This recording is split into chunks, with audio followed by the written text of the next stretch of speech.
नमस्कार दोस्तों, मेरा नाम है गौरव और आप देख रहे हैं हमारा channel trade Nifty. Trade Nifty channel में आप सभी दोस्तों का एक बार फिर से स्वागत है। दोस्तों, एक बुक है, इस बुक का नाम है द मार्केट विजार्ड्स। दोस्तों, इस बुक को मैं रीड कर रहा हूँ और मतलब ये बुक मुझे रीड करने में बहुत अच्छी लगी, लेकिन मैंने मैक्सिमम लोगों को देखा कि जब वो इस बुक को रीड करते हैं तो वो उसको बुक को पूरा रीड नहीं कर पाते और बीच में छोड़ देते हैं। अब देखो दोस्तों, बेसिकली क्या है कि ये बुक अपने आप में कन्वर्सेशन है। कन्वर्सेशंस है अमेरिका के टॉप ट्रेडर्स का जैक डे शॉविगर के साथ में। मतलब उन्होंने टॉप ट्रेडर्स को रीड किया, टॉप ट्रेडर्स के साथ में डिस्कशन किया और इन टॉप ट्रेडर्स ने किस तरीके से मार्केट के अंदर अपने आप को लाकर खड़ा किया। तो क्या होता है कि ना, जब कभी कोई ट्रेडर आपसे बात करता है तो वो आपके साथ अपनी एक साइकोलॉजी शेयर कर रहा होता है, और जब कभी वो अपनी एक साइकोलॉजी को शेयर कर रहा होता है तो उसका एक ट्रेडिंग स्टाइल निकल कर आता है। और हम लोगों के सबके अपने बहुत सारे ट्रेडिंग स्टाइल्स होते हैं, क्योंकि ट्रेडिंग अपने आप में एक बहुत ही वास्ट सब्जेक्ट है और इसके अंदर मिलियंस कॉम्बिनेशंस पॉसिबल्स हैं, परम्यूटेशंस पॉसिबल्स हैं। तो दोस्तों, ये बुक जब मैं रीड कर रहा था तो मुझे बुक बहुत अच्छी लगी। नेशनल बेस्ट सेलर है आपका market Wizards interview with the top traders. तो आप चाहो तो आप इस बुक को नेट से लेकर पढ़ सकते हो और मतलब ढूंढ सकते हो अपने आप। दोस्तों, मैं आपके साथ इस बुक के कुछ इंपॉर्टेंट पॉइंट्स को, जिनको मैं पढ़कर समझ पाया, मैं आपके साथ शेयर करके चलूँगा। तो ये बुक आपके लिए एक तरीके से एक ऑडियो बुक का भी काम कर सकती है, और मेरा जो समझाने का तरीका आपके साथ में है वो इतना लॉजिकल है कि वो मैं आपको जानता हूँ और मैं इस बुक को जानता हूँ। तो मैं आपकी बात को भी समझता हूँ और ये भी समझता हूँ कि आपको वो चीज़ कैसे समझ आती है। और दोस्तों, ये बुक क्या समझाना चाहती है मैं वो भी समझता हूँ। तो दोस्तों, सबसे पहले एक बार हम लोग ना इसको स्टार्ट करने से पहले हम एक बार देखते हैं कि इसका कंटेंट क्या है। तो देखिए दोस्तों, ये कंटेंट के अंदर आपके इसमें future, currency, stocks, little bit of everything, ठीक है, फ्यू फंड। अब जब लोग इसको पढ़ना शुरू करते हैं तो इसको पढ़ने का जो सबसे सही तरीका है वो ये है कि एक बार आपने सबसे पहले द साइकोलॉजी ऑफ ट्रेडिंग को क्लिक करो आप, ठीक है। अब वेन थार्प की साइकोलॉजी ऑफ ट्रेडिंग को जब आप क्लिक करोगे और जब आप इसे रीड करोगे तो हर एक इंसान का अपना अपना मतलब तरीका है इसको पढ़ने का। लेकिन इसके अंदर जो सबसे ज़्यादा इंपॉर्टेंट पॉइंट जो है आपके पास में कि साइकोलॉजी और ट्रेडिंग के बीच में क्या कनेक्शन है। तो देखो दोस्तों, यहाँ आगे उन्होंने इसको बहुत अच्छे से समझाया है आपके पास में। What are the major surprises analysing the test. और देखो 11 एरियाज इंपॉर्टेंट चीज़ ये है।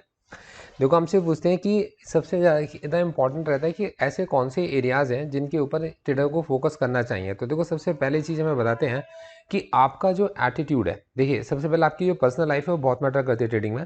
तो आपसे कहते हैं कि एक आपका जो पॉजिटिव एटीट्यूड है और आपका पैसा कमाने के लिए जो आपका मोटिवेशन है, इसके अलावा आपका किसी के साथ कभी कोई कॉन्फ्लिक्ट ना हो। देखिए, किस्मत की बात है कि इत्तेफाक से पता है, जिस तरीके की ईश्वर ने मेरी पर्सनैलिटी को डेवलप किया, जब मैं कुछ बुक्स को रीड करता हूँ तो मैं देखता हूँ कि मेरी पर्सनैलिटी उनके साथ काफ़ी मैच कर जाती है, और मतलब आपकी भी करती होगी। और इसके अलावा आप जो भी रिजल्ट्स आप प्रोड्यूस करते हो, उन रिजल्ट्स के लिए आपको अपनी रिस्पॉन्सिबिलिटी लेना। मतलब आपने ट्रेड में प्रॉफिट करा या ट्रेड में लॉस करा, तो उसे आप किसी के साथ अगर शेयर करें तो आप रिस्पॉन्सिबिलिटी लेना कि यार ये ट्रेड मैंने गलत करा या ये ट्रेड मैंने सही था, उसकी रिस्पॉन्सिबिलिटी लेना, ठीक है। अच्छा देखिए, अब बहुत इंपॉर्टेंट पॉइंट उनका है, motivation to make money is not significantly correlated with success. मतलब आप बहुत ज़्यादा पैसा कमाना चाहते हैं, इसका मतलब ये नहीं कि आप बहुत ज़्यादा सक्सेसफुल हो जाओगे, ठीक है। पर ये भी अपने आप में ना एक तरीके का एक ऐसा टेस्ट है कि अगर आपके पास में एक मोटिवेशन नहीं होगा पैसा कमाने का, तब आप सक्सेसफुल नहीं भी हो पाओगे, है ना। तो मोटिवेशन बहुत ज़रूरी है। अब इसके बाद ये आपसे कहते हैं कि आप जब कभी भी टेक्निकल फैक्टर्स को या मार्केट के लिए एक एप्टीट्यूड अपना डेवलप करते हो, तो वहाँ पर सबसे बड़ी चीज़ जो काम करती है आपके उसमें कि आपका मैनेजमेंट कैसा है डिसिप्लिन फैक्टर्स को लेकर, ठीक है। अब मैं इसको आगे आपको और भी एक्सप्लेन करूंगा। जो इंपॉर्टेंट चीज़ पे मैं आपको लेके जाना चाहता हूँ, पहले एक चीज़ पढ़िए, ये बड़ी प्यारी चीज़ बताइए। कहते हैं कि एक लूजिंग ट्रेडर की किस तरीके की कैरेक्टरिस्टिक्स होती है, मतलब एक लूजिंग ट्रेडर किस तरीके का ट्रेडर होता है। तो देखो, यहाँ पे ये समझाने की कोशिश करते हैं कि सबसे पहले तो वो हाईली स्ट्रेस्ड पर्सन होता है और उसके बाद लिटिल प्रोडक्शन होता है फ्रॉम स्ट्रेस, ठीक है। उसका नेगेटिव आउटलुक होता है लाइफ के लिए और एक्सपेक्ट करता है वो हमेशा वर्स्ट को, ठीक है। लॉट ऑफ कॉन्फ्लिक्ट उसकी और उसकी पर्सनैलिटी के बीच में होते हैं और वो हमेशा ब्लेम करता रहता है दूसरों के ऊपर जब चीज़ें गलत होती हैं। चाहे वो मतलब सॉफ्टवेयर की प्रॉब्लम आ गई थी, इसमें दिक्कत आ गई थी, ये प्रॉब्लम थी, मैंने इससे सुन लिया था, उसने मुझसे वो समझाया था, उसने मुझे ये गलत, मतलब खूब सारी चीज़ें आप खुद भी जानते होगे अपने आप कि जब कभी हम कभी एक लूजिंग साइड में होते हैं तो हम ना ये साइड चूज़ कर लेते हैं rather than choosing the right side, जो होती है एक रेस्पॉन्सिबल साइड, और जिसका एक रीज़न होता है। अब ये पर्सन आपके पास में ना कभी भी अपने आप को मतलब बिहेवियर में क्राउड से अपने आप को मतलब एक तरीके के क्राउड को ही ज्वाइन कर लेता है, क्राउड से अलग डिफरेंशिएट नहीं कर पाता। चलिए, ये सब चीज़ें मतलब इंपॉर्टेंट हैं, आप इसको चाहो तो खुद भी रीड कर सकते हो। खैर, मैं जिस चीज़ को आपको समझाना चाहता हूँ ये चीज़ बहुत इंपॉर्टेंट है, आपको मैं आगे लेकर आता हूँ। ये देखिए,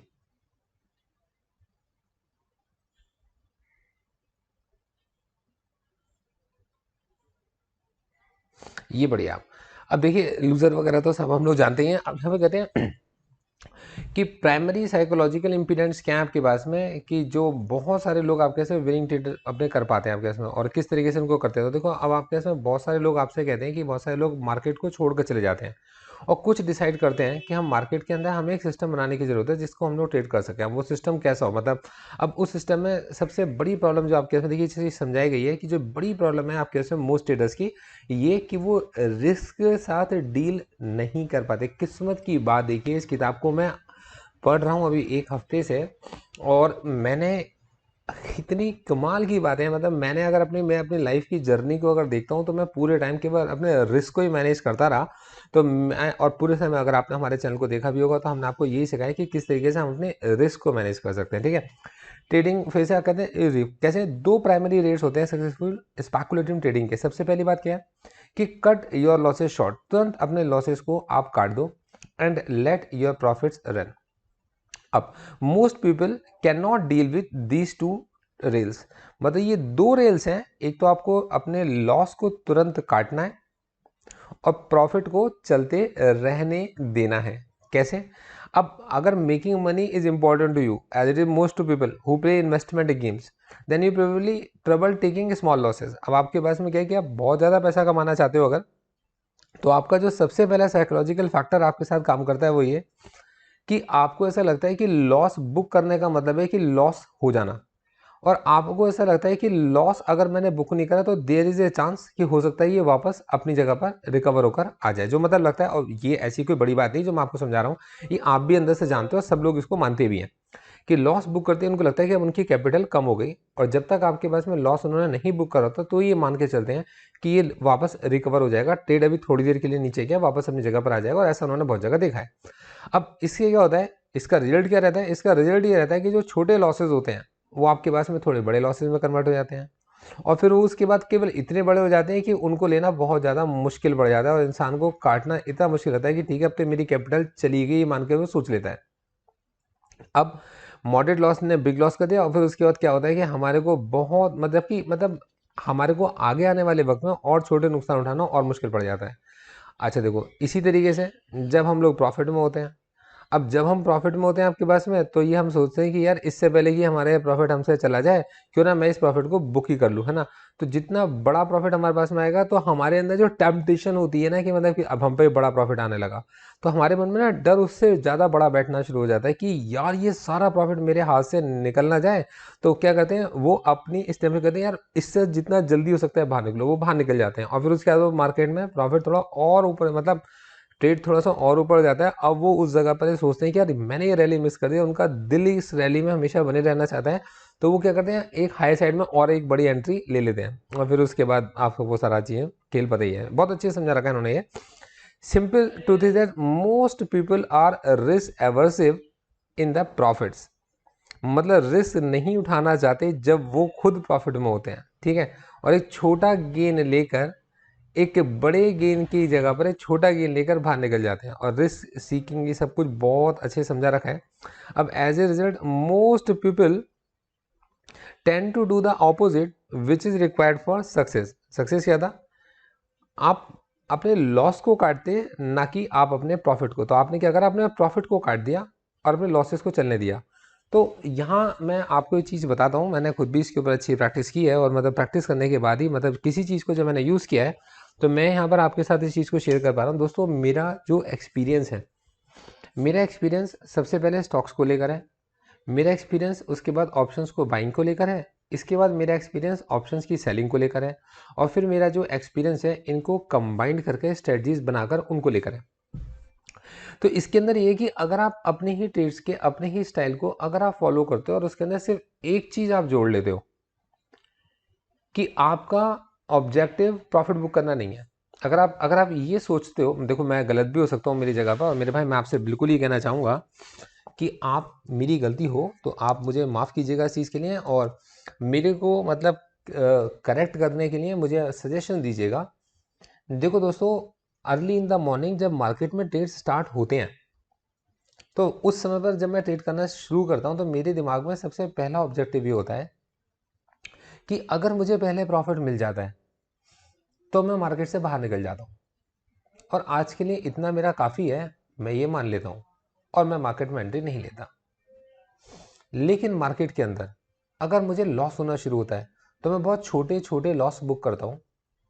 बहुत छोटे, मतलब मेरा मकसद होता है अब प्रॉफिट कमाना नहीं है, जितनी जल्दी छोटे से छोटा लॉस में ज़्यादा से ज़्यादा लॉस में बुक करूँ। मतलब कैसे? छोटा लॉस मिला बुक, छोटा लॉस मिला बुक, क्या होगा? इससे ब्रोकरेज बढ़नी शुरू हो जाती है। दिमाग में प्रेशर रहता है कि ब्रोकरेज बढ़ रही है। अब क्या होता है कि आप सेम तरीके से जब आप ट्रेड करना शुरू करोगे तो बेसिकली क्या है, मार्केट टारगेट करता है तरीकों को। मार्केट कभी भी टारगेट नहीं करता कि मतलब लोगों को, क्योंकि लोग क्या हैं, लोग अपने आप में ट्रेड करने का एक तरीका है, और हर इंसान अपने ट्रेड करने के एक तरीके को ट्रेड कर रहा होता है। तो जब हर इंसान मार्केट में ट्रेड करने के एक तरीके को ट्रेड कर रहा है तो रादर देन कि आप लोगों को ट्रैक करो, आप ट्रेड करने के तरीके को ट्रैक करो।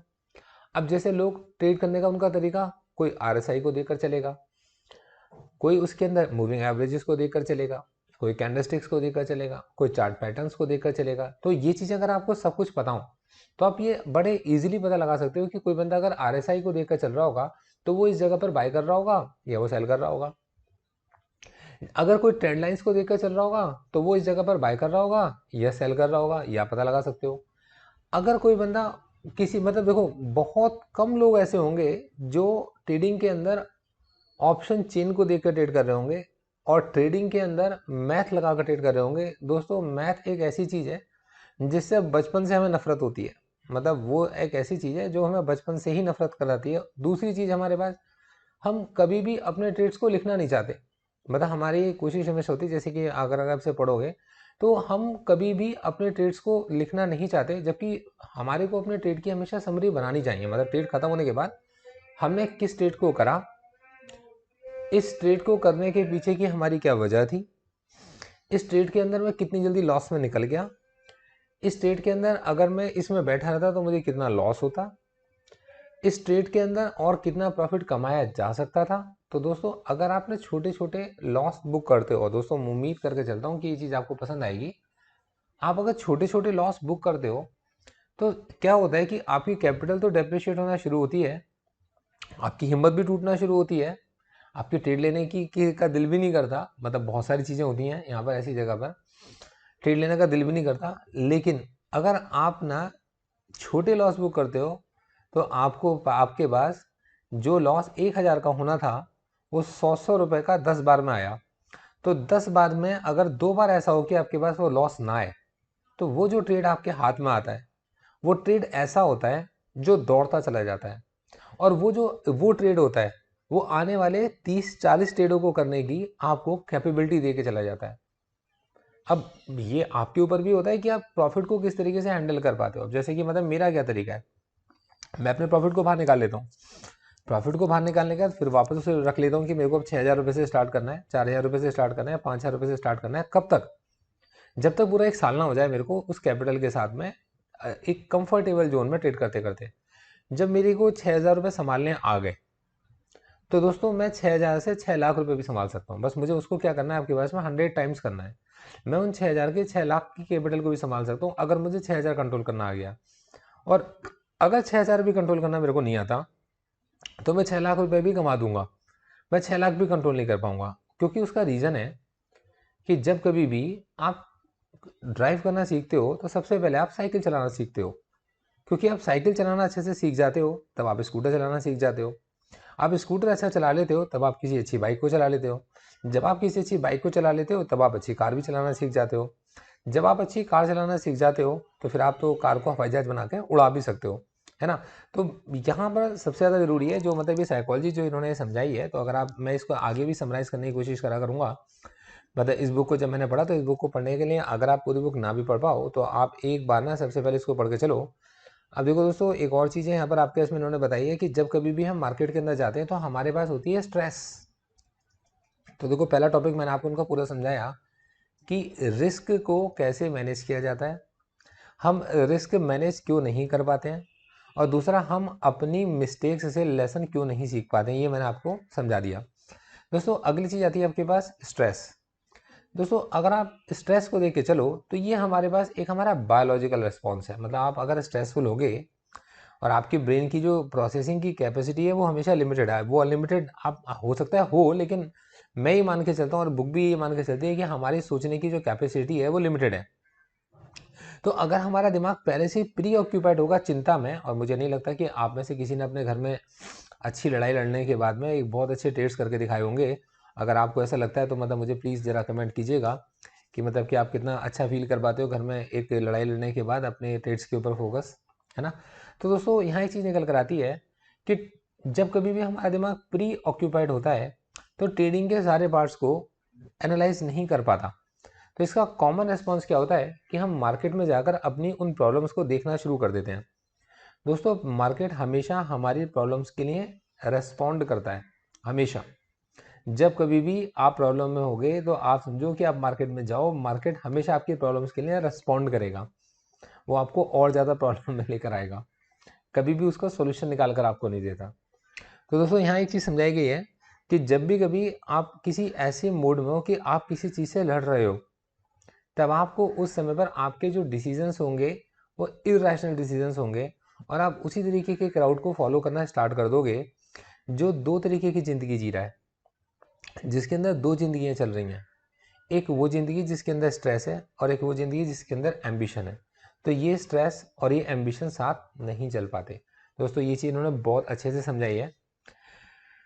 तो देखो दोस्तों इसके अलावा और भी इसके अंदर बातें हैं जो मतलब मैं आपको धीरे धीरे करके मतलब इसके अंदर समझाता चला जाऊंगा और यहाँ पर आप इसे समझते भी चले जाओगे। तो ये बहुत आज मैंने आपके साथ में 2 पॉइंट्स को डिस्कस किया है। सबसे पहले कि किस तरीके से हमें अपने रिस्क को एनालाइज करना चाहिए, किस तरीके से हमारे को अपने लॉसेस को कट करना चाहिए, शॉर्ट रिस्क के अंदर आ गया ये, और किस तरीके से हमने प्रॉफिट में बने रहना चाहिए जिससे कि मैक्सिमम प्रॉफिट निकाल सकें। अब कहाँ बुक करना है ये एक्सपीरियंस के साथ आता है, किस जगह पर बुक करना है। अब आपको अगर ट्रेड आपने डिसाइड कर रखा होगा तो आपको हमेशा पता होगा कि ये इसके अंदर रिस्क है तो इसका रिवॉर्ड कहाँ तक जा सकता है। तो आप जहाँ तक रिवॉर्ड जा सकता हो, जब आप उस मैक्सिमम रिवॉर्ड के आसपास पहुँच जाते हो तो बुक करना अब आपके लिए ठीक रहता है। तो ये आप डिसाइड कर चुके होते हो। दोस्तों अगली चीज़ बताइए कि आपको डुअल पर्सनैलिटी की तरह नहीं रहना। आप जितना ज़्यादा ईमानदार होके रहोगे, सच बोल के रहोगे, तो आप पे उतना कम स्ट्रेस होगा। अब क्या होगा कि अगर आपने जो भी एक्शन आप लेने जा रहे हो, अब आप उस एक्शन के लिए खुद अगर तभी लोगे जब आपको ऐसा लगता है कि अब आप उस एक्शन के लिए रिस्पॉन्सिबल हो और कोई और उस एक्शन के लिए रिस्पॉन्सिबल नहीं है। तो ऐसी कंडीशन में जहाँ तक मैं समझता हूँ, सच बोलने से और अपने जितना कहा उतना करने से आप जो रिस्पॉन्सिबिलिटी लेते हो अपने ऊपर, आप वो आपको स्ट्रेसफुल नहीं बनाती, वो आपको स्ट्रेस से फ्री कर देती है, क्योंकि आपने जैसा जैसा कहा आपने वैसा वैसा किया। अब इसमें पर्सन्स के रेस्पॉन्सेज अलग अलग हो सकते हैं। आपके घर वाले आपसे कुछ और एक्सपेक्ट कर सकते हैं, उनकी एक्सपेक्टेशंस आपके घर वालों की आपसे ज़्यादा हो सकती हैं, पर ये ज़रूरी नहीं है कि आपकी वो ऑफरिंग्स भी हों या आपके पास में उस तरीके के ऑप्शंस अवेलेबल भी हों। आप सिर्फ कोशिश कर सकते हो। तो दोस्तों स्ट्रेस से निकलने का सबसे बढ़िया तरीका होता है कि आप हमेशा सच बोलो और आप हमेशा ये बात करके चलो कि आप कोशिश कर रहे हो, और आप वो कोशिश कितने रिस्क को लेकर कर रहे हो, 5,000 को लेकर, 4,000 को लेकर, 6,000 को लेकर। तो ये वो रिस्क है जिस रिस्क को आप बियर कर पाओगे, और हर वो रिस्क जिसको आप बियर कर पाओगे ये आपको लेस स्ट्रेसफुल बनाकर चलेगा। आप फ्री हो पाओगे। और कभी भी दो कामों को मिक्स मत करो। जैसे कि आप अगर जॉब करते हो, मैं आपसे 100% कह के चलता हूँ कि अगर आप जॉब करते हो तो आप जॉब को और ट्रेडिंग को मिक्स मत करो, बिल्कुल मिक्स मत करो। आप अगर जॉब करते हो तो आप जॉब करते हो, और आप अगर ट्रेड करते हो तो आप ट्रेड करते हो। ट्रेडिंग के समय जॉब नहीं करनी, और जॉब से बीच में ब्रेक लेकर अगर आपको लगता है कि आप ट्रेड करना चाहते हो तो आप ना डिसाइड करो कि जिस समय आप ट्रेड कर रहे हो आप उस समय जॉब बिल्कुल नहीं कर रहे हो। मतलब आप उस समय पर अपने उस काम से आधा घंटे का ब्रेक ले चुके हो, 15 मिनट का ब्रेक ले चुके हो, 1 घंटे का ब्रेक ले चुके हो, और आप कॉन्टिन्यूसली शांत मन से बिल्कुल आराम से स्क्रीन खोलकर बैठ के देख रहे हो। और आपको ये बिल्कुल डर नहीं लग रहा कि आपका कोई कलीग आपको ट्रेडिंग करते हुए कहीं देख लेगा तो आपके ऊपर कोई नेगेटिव इम्पैक्ट तो नहीं आएगा। तो आप किसी पार्क में चले गए या वॉशरूम में चले गए या आप किसी भी ऐसी जगह पर हो जहाँ पर केवल आप हो और आपका ट्रेड है। तो जब ट्रेड के साथ हमारी ये कन्विक्शन आ जाती है तब हमें लगता है कि हमने 100% सेटिस्फैक्शन के साथ अपना 100% उस टाइम को दिया। अब ट्रेडिंग के अपने अपने टाइम होते हैं। जैसे मैं जब ट्रेड करता हूँ तो मैं पहले मॉर्निंग में 9 o'clock से लेकर 10 o'clock तक ट्रेड करता हूँ बस। मतलब मेरे दिमाग में रहता है, जिस समय पर मैं जॉब करता था, मैं आपको तब का बता रहा हूँ, मैं 9 o'clock से लेकर 10 o'clock तक ट्रेड करता था। अब ऑब्वियसली बात है, उस टाइम पर मैं ट्रैवल कर रहा होता था, तो ट्रैवल करने के लिए मैं मेट्रो का यूज़ करता था। तो मेट्रो में बैठा और ट्रैवल करता हुआ जा रहा हूँ, तो 9 से 10 के बीच में मैं उसको देखता था। बीच में क्या होता था कि कभी मेट्रो में सिग्नल आ रहे हैं, कभी नहीं आ रहे। तो खैर मैं तो उसको स्टडी कर रहा होता था और मैं डिसीजन ले चुका होता था कि किस रेट पर मुझे किस स्टॉक को या किस ऑप्शन को मैंने बाय करना है। वो रेट में डिसाइड कर चुका होता था। मैं उसको ना उससे पहले खरीदता था, ना उसके ऊपर खरीदता था, मैं उसे उसी रेट पर ही खरीदता था। और दोस्तों उसके अंदर मैं अपना स्टॉप लॉस भी फिक्स रखता था कि अगर मेरा इतना लॉस हो जाएगा तो मैं स्टेट से बाहर निकल जाऊंगा।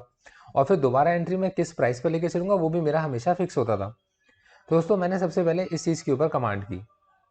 दोस्तों अब 9 से 10 का टाइम मेरा फिक्स हो गया। अब दोस्तों उसके बाद में एक टाइम मैंने चूज़ किया जो मेरा लंच ब्रेक का टाइम होता था। मैं आपको अपने जॉब के साथ कैसे करता था मैं आपको वो बता रहा हूँ। अब मेरा जो लंच ब्रेक का टाइम था, तो उस वक्त को मैंने यूज़ करना शुरू करा। तो जो 1 से 2 का लंच होता था, मैं 1 से 2 लंच नहीं लेता था। मैं 1 से 2 जब सब लोग अपना लंच कर रहे होते तो मैं आराम से बहुत डिटेल में जाकर अपने काम को बहुत जल्दी फिनिश करता था कि शाम को 5 बजे तक का काम भी मेरा सारा खत्म हो जाए। और मैं ब्रेक लेता था 2 बजे से लेकर 3 बजे तक का।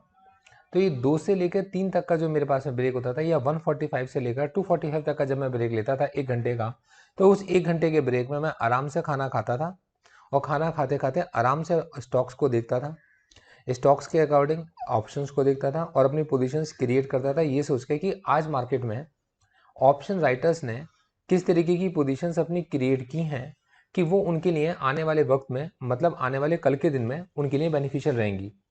तो जब मुझे ये पता लगता था कि आने वाले कल में ऑप्शन राइटर के लिए पोजीशन बेनिफिशियल है, तो उसके अकॉर्डिंग मैं अपना एक ऑप्शन की पोजीशन को क्रिएट करके देता था, बाय टुडे सेल टुमारो के हिसाब से।